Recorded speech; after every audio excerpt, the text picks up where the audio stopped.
Hello, everyone, and welcome to another episode of Dialogue with Dallas. And before I jump into this week's episode and really hitting home on a topic that I know that has come up several times over the last month with clients we have, I just want to share some news with each of you because you had a part to do with this as well. We just hit a milestone with our company where we have just signed on our 50th executive coaching client. And I'm excited about that because, as everyone knows, I'm a very big believer that everyone needs a coach. I have two coaches. And so, as a leadership coach, a certified executive leadership coach, I'm excited to be working with individuals in various industries, whether it's healthcare, IT, communications, legal, whether it's nonprofit, whether it is corporations. We're working with the C-suite of a Fortune 500 company, whether it's school leaders, whether it's government leaders and public service leaders. Regardless, I'm excited about the network that we're building, and I want to just say a special thank you to each of you. And as we now pivot into increasing productivity, which has come up probably in the last 4 weeks with several of the clients, and I would probably say at least 50% of them, we all are struggling with more time. Well, let me be clear. I don't think we need more time. I think we have to be very advantageous with the time that we have, very strategic and very deliberate. And one of my favorite words, very intentional about the time we have. So let's have a conversation about this because I believe there are certain things that we can do that will increase our productivity that we all struggle with. And the first thing that we can do is we can limit our emails. I cannot tell you the number of emails that leaders on average get a day.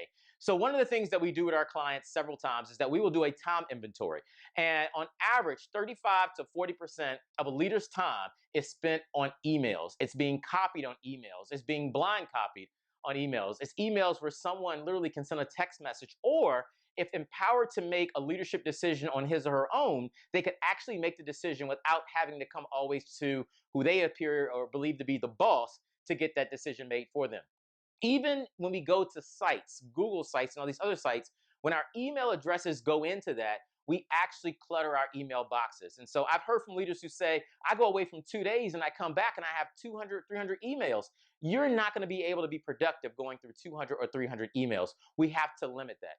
The second thing we have to do is we have to take breaks. There are so many people who believe that we have to constantly work and work and work. And people laugh at me when it's 1 o'clock in the afternoon and I say, well, look, from 1 to 3, I'm going to the gym, or from 1 to 3, I'm running an errand. That's a break. That's a mental break that allows me to come back and be better at the work I have planned for the day. But it's not just those breaks daily, it's also our vacations. It's important that we actually use our vacation time. There's a stigma that as leaders, you can't do this. That's baloney. It's crazy that you have vacation days and you let them go to waste. An organization is better by leaders who actually use that time to refresh, to rejuvenate themselves, and to come back with an excitement around the work that they need to be doing, but with a clear leadership mind because they've had a clear reflection point of what they need to do as a leader. It's that being that reflective practitioner that makes us all better at what we do. The third thing I think that we can do in order to really, really move this work forward is we have to quit multitasking or believing that we're multitasking. And I know this is crazy coming from me because I believe that we could multitask. I believe I could multitask. But as I've moved deeper into this work over the last couple of years, multitasking is not possible. What we do is we do a lot of stuff. We are working on quantity, but we're not working on quality. When we quit multitasking and focus on what the main thing is, we do it well, we do it quicker, we do it more deliberate, we delegate and prioritize where it's appropriate, and then we move on to something else that might require our attention. But doing 3 to 4 things at one time, that is not possible because at the end of the day, you will never be able to capture everything within that scenario and think that you've done it well. And at the end of the day, also, you're actually shortchanging your people because they're relying on you to do something completely well, not partially well. And the last thing, which I think is so important for leaders to do, if you really want to increase productivity, we have to learn to start saying no to meetings. Think about this. How many times have you been in a meeting where the meeting happened to decide when the next meeting would happen, to talk about what happened at the meeting that you're in right now? That's crazy. We cannot be productive if all we're doing is sitting in meetings all day. What we can do is we can do standing meetings where every Monday we're going to meet from this time to this time.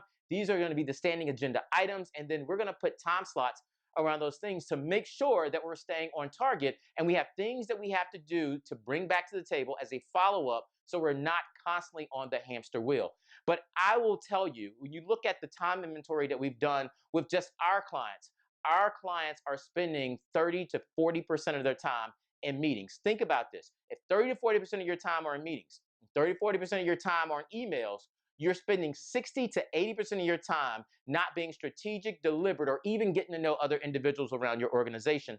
That must change. And that's how we increase productivity. But I want to hear more. I want to hear more suggestions about things that you're doing to increase productivity for yourself and as a leader within your organization. And we're going to have that dialogue because as we go into quarter 4, as we go into the new school year, as we go into a new fiscal year for some of our clients, this is so important if we're going to really solve big goals and accomplish big challenges. So we got to get this done. I want to hear from you how you're doing it until we can have a conversation with Dallas again.